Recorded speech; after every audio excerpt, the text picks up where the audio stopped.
नमस्कार दोस्तों, कैसे हैं आप सब लोग। I welcome you all to Sahas institute of commerce, your own personalize high tech digital classes. दोस्तों, 12th कॉमर्स में हमारा एक सब्जेक्ट है एसपी एंड सीसी, जिसमें हमारा जो एसपी वाला कंपोनेंट है उसमें हम लोग स्टडी कर रहे हैं हमारा chapter number 1 and that is issue of shares. और इस चैप्टर के आज के इस सेशन के अंदर हम लोग डिस्कस करने जा रहे हैं एक बहुत ही important topic and that is meaning and process of share allotment. देखो, लास्ट वाले सेशन में हमने शेयर एप्लीकेशन और शेयर अलॉटमेंट के बारे में बेसिक चीजें डिस्कस की थी। अब आज के इस स्पेसिफिक सेशन के अंदर हम लोग शेयर अलॉटमेंट का मीनिंग समझने वाले हैं और ये शेयर अलॉटमेंट का प्रोसेस कैसे होता है वो स्टेप टू स्टेप समझने वाले हैं। तो आप सब लोग अपने साथ टेक्स्ट बुक ले लें, साथ में पेन पेंसिल हाइलाइटर रखें और अपनी नोटबुक भी रखें, ताकि जो भी मैं समझा रहा हूं उसकी समरी नोट आप अपनी नोटबुक में भी नोट डाउन कर सके। तो जल्दी से शुरू करते हैं। देखिए, सबसे पहले हम लोग डिस्कस करते हैं मीनिंग ऑफ शेयर अलॉटमेंट। तो देखो, शेयर अलॉटमेंट क्या है? तो allocation of shares issued amongst the application received. देखो, ये मेन वर्ड है, allocations of shares issued amongst the applications received. जितनी भी एप्लीकेशन रिसीव हुई है उनके बीच में जो शेयर इश्यू किए हैं कंपनी ने, उसका अलॉटमेंट करना from general public against the share offered for subscription and crediting the shares allotted to the demat account of the respective applicant is called share allotment. देखो, थोड़ा सा सेंटेंस लंबा लगेगा बट उसके कॉन्सेप्ट को समझो। क्या कहा है? Allocations of share issued among the application received. मतलब कि आपको एग्जांपल से समझाता हूं। कंपनी ने शेयर इश्यू किया है 1 लाख, ठीक है, ये कंपनी की हो गई इश्यूड शेयर कैपिटल। अभी इसके सामने कंपनी को एप्लीकेशन रिसीव हुई, एप्लीकेशन रिसीव्ड फ्रॉम पब्लिक, वो हमको मिली फॉर एग्जांपल 1,20,000 शेयर्स। तो ये जो एप्लीकेशन मिली थी उसके सामने जितने शेयर्स हम लोग इश्यू कर रहे, एलोकेट कर रहे हैं, एलोकेट करेंगे 1 लाख शेयर को, एलोटमेंट यानी कि एलोकेशन, तो उसी को कहेंगे शेयर अलॉटमेंट। मतलब 1,20,000 शेयर की जो एप्लीकेशन आई थी पब्लिक के सामने से, उनके बीच में एलोकेशन करना ऑफ इश्यूड शेयर जो कि है 1 लाख, और जिन लोगों को जितने भी शेयर मिलते हैं, मतलब फॉर एग्जांपल इसमें से मिस्टर ए को फॉर एग्जांपल 5,000 शेयर मिले, मिस्टर बी को 7,500 शेयर मिले, मिस्टर सी को 1,000 शेयर मिले। तो ये जिनको जितने भी शेयर मिले हैं वो उनके डीमेट अकाउंट में क्रेडिट करना, तो इस पूरे प्रोसेस को कहते हैं शेयर अलॉटमेंट। तो देखिए क्या कहा है, यहां पर मीनिंग समझाया है हमें कि allocations of share issued amongst the application received from the general public against the share offered for subscription and crediting the shares allotted to the demat account of the respective applicant is called share allotment। अभी सबसे पहले video को pause करके इसको 4-5 बार बोलिए और एक बार अपनी नोटबुक में भी लिख दीजिए। अभी हम लोग समझते हैं इसका procedure, procedure of share allotment. तो देखो, ये जो प्रोसीजर है उसको हमें सीक्वेंस में ही याद रखना पड़ेगा क्योंकि प्रोसेस हमेशा सीक्वेंस में चलता है।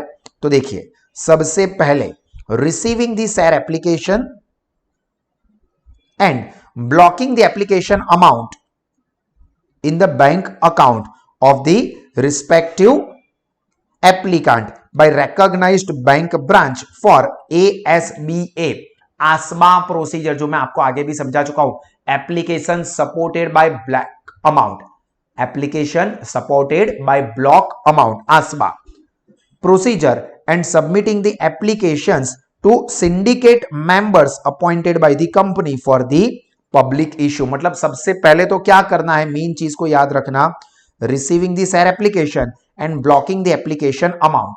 मतलब जिन एप्लीकेंट ने एप्लीकेशन दी है, मतलब फॉर एग्जांपल मिस्टर ए है जिन्होंने एप्लीकेशन दी है,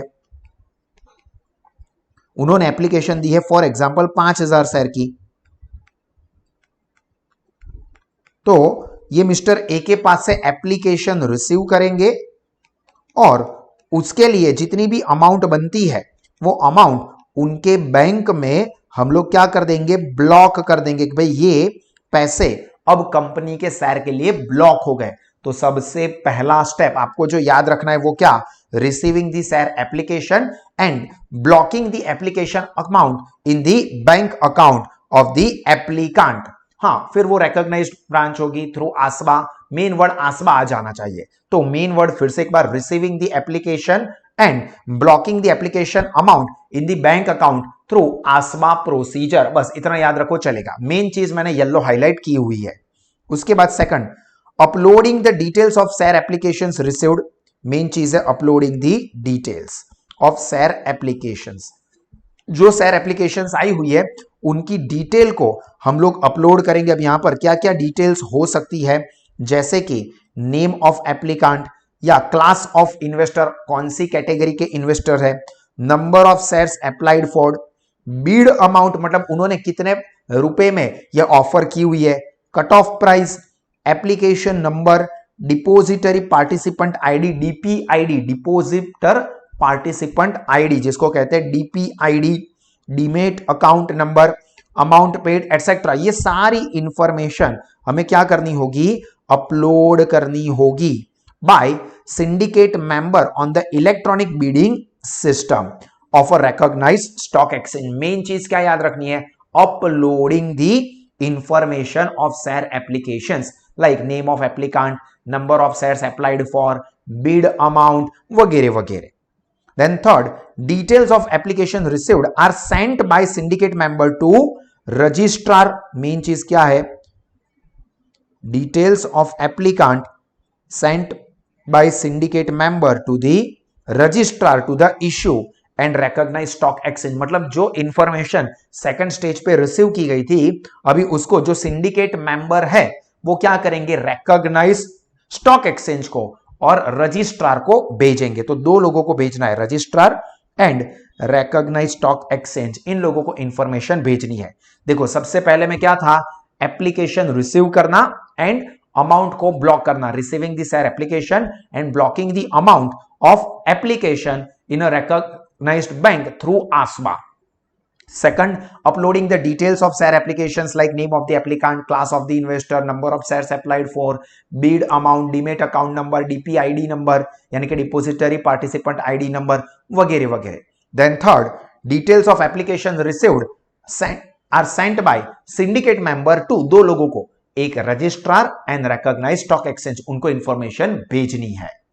Then fourth point, पर इससे पहले मैं बता दूं दोस्तों कि आप या आपके कोई भी फ्रेंड्स जो कि 12th कॉमर्स इंग्लिश मीडियम में पढ़ रहे हैं और जिनको एसपी एंड सीसी सब्जेक्ट का और कॉमर्स स्ट्रीम के किसी भी सब्जेक्ट का, चाहे वो अकाउंट हो, स्टैट हो, इकोनॉमिक्स हो या ओसीएम सब्जेक्ट हो, इंग्लिश हो, कंप्यूटर हो, किसी भी सब्जेक्ट का बेहतरीन क्वालिटी का एजुकेशन एक्सपीरियंस करना है, तो आप सब गूगल प्ले स्टोर से साहस स्मार्ट स्टडीज एप्लीकेशन को जरूर डाउनलोड करें, जहां पे बेस्ट क्वालिटी का एजुकेशनल फीचर्स है, जिससे आपका नॉलेज और रिजल्ट दोनों ही टेरिफिक लेवल पे बढ़ सकता है। चलिए fourth point, applications received are classified into different categories. देखो क्लासिफाइड इनटू डिफरेंट कैटेगरीज, जो एप्लीकेशन रिसीव हुई है उसको अलग अलग कैटेगरी में क्या करेंगे, बाइफरकेट करेंगे। लाइक रिटेल इन्वेस्टर है, रिटेल इन्वेस्टर मतलब जो कम क्वांटिटी के अंदर एप्लीकेशन करता है, या HNI है, HNI का मतलब हाई नेट वर्थ इन्वेस्टर्स, इसको शॉर्ट में कहते हैं HNI, हाई नेटवर्थ इन्वेस्टर्स।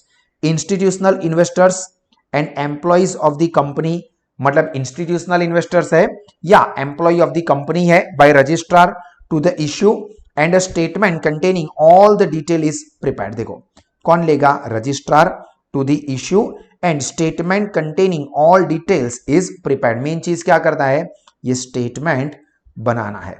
मतलब कि एप्लीकेशंस रिसीव्ड उसको हम अलग अलग कैटेगरी में बाइफरकेट करेंगे कि रिटेल इन्वेस्टर है, हाई नेटवर्थ इन्वेस्टर है, या तो फिर इंस्टीट्यूशनल इन्वेस्टर्स है, या कंपनी के एम्प्लॉइज है, और ये सारी information registrar to the issue को प्रिपेयर करके ये पूरा स्टेटमेंट रेडी करना होता है। तो मेन फोर्थ स्टेप में याद रखना है, applications received are classified into different categories, और उसमें से कुछ नाम लिखोगे like retail investors, HNI high net worth investors, या इंस्टीट्यूशनल इन्वेस्टर्स, या companies employ etcetera.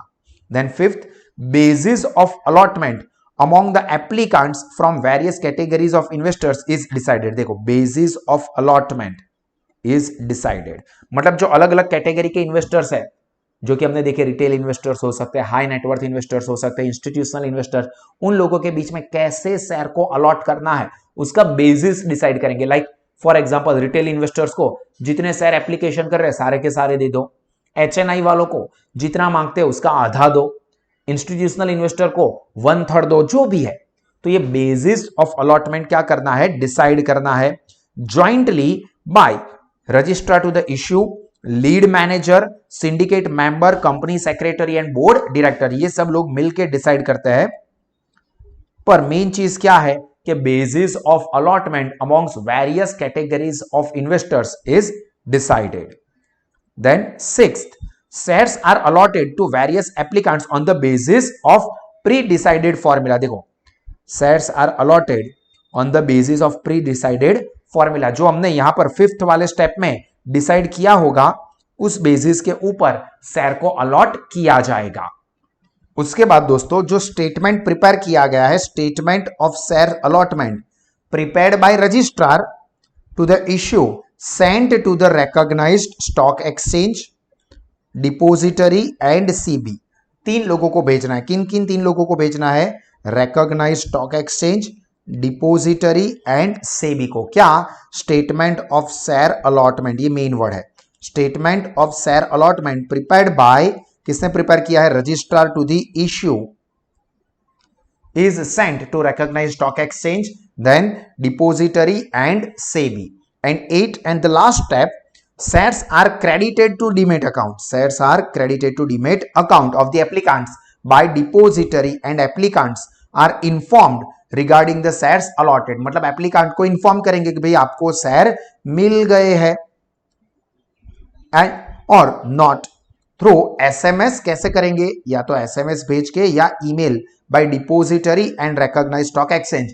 And thereafter the manager takes further action to list the shares on the recognized stock exchange. और last में मैनेजर ये शेयर्स को recognized stock exchange पे list करने के लिए प्रोसेस करेंगे. तो मेन चीज आपको जो याद रखनी है 8 स्टेप में से, सबसे पहले तो मीनिंग लिखोगे, उसके बाद क्या क्या चीजें याद रखनी है, तो मैं यहां पर क्विक समरी दे रहा हूं. क्विक समरी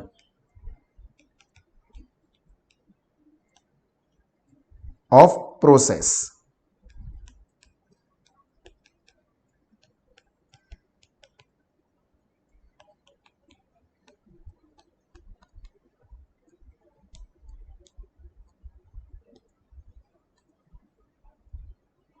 ये समरी आप लोग नोट डाउन कर दोगे. सबसे पहला क्या है, receiving the share application and blocking the application money. पहला है receiving share application obviously from applicants and blocking application amount by ASBA. ASBA process के थ्रू पैसों को ब्लॉक करेंगे. देन सेकंड क्या है, uploading the details of share application. Uploading details of share application like name of applicant, type, name, class और type, amount या number of shares application वगैरह वगैरह. मेन चीज क्या है, uploading the details of share application. Then third, details of share application sent by syndicate member to registrar. Details of application sent by syndicate member to registrar to the issue and stock exchange. Details of application sent by syndicate member to, दो लोगों को, registrar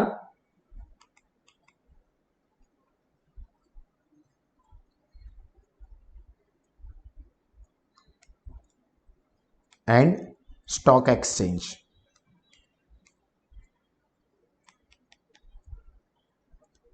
Then fourth, application received are classified into different categories.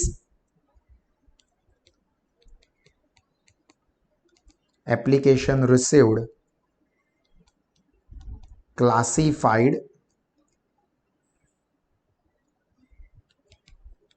in different categories like retail investor, HNI, high net worth investor जिसको हम कहते हैं, या institutional investor, या तो employees etcetera. Then fifth point में क्या है, बेसिस ऑफ अलॉटमेंट डिसाइड करेंगे। Basis of allotment is decided. Then six, ये जो बेस डिसाइड किया है उसके हिसाब से शेयर को अलॉट करेंगे। Shares allotted on basis of allotment decided. जो फिफ्थ स्टेप में डिसाइड किए थे उस बेस के ऊपर शेयर्स को अलॉट करेंगे। Then statement of share allotment,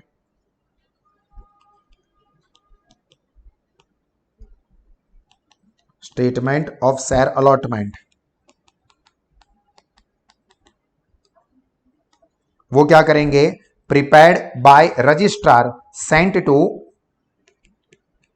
prepared by registrar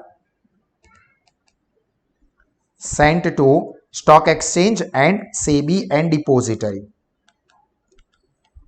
sent to किस किस को भेजेंगे, तो स्टॉक एक्सचेंज को भेजना है, यहां पर लिख देता हूं stock exchange, depository participants and SEBI, इन लोगों को भेजेंगे।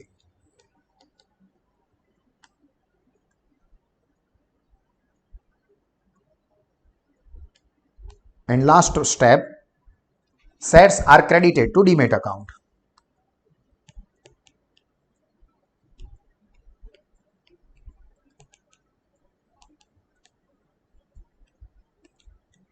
क्लियर? तो जल्दी से आप लोग अपनी नोटबुक में ये समरी स्टेप्स लिख दीजिए ताकि एग्जाम में आप अच्छे से याद रख सको और बेहतरीन लेवल पे इसको नोट डाउन कर सको। तो यहां पर दोस्तों हमारा ये सेशन कंप्लीट हुआ, इसको आप अच्छे से प्रिपेयर करें, इस वीडियो को एक दो बार और देखें और इसी तरह के और एक्सीलेंट एजुकेशन कोई भी सब्जेक्ट के लिए आप अवेल करना चाहते हो तो अपने सारे दोस्तों को भी रेकमेंड करो और आप खुद भी करो। क्या गूगल प्ले स्टोर से साहस स्मार्ट स्टडीज ऐप को सब्सक्राइब करें। बेहतरीन क्वालिटी के एजुकेशनल फीचर्स है जिससे कि आपका नॉलेज और रिजल्ट दोनों ही टेरिफिक लेवल पे बढ़ सकता है। And till then this is me Bhavin Sah signing off. God bless you all. जय हिंद।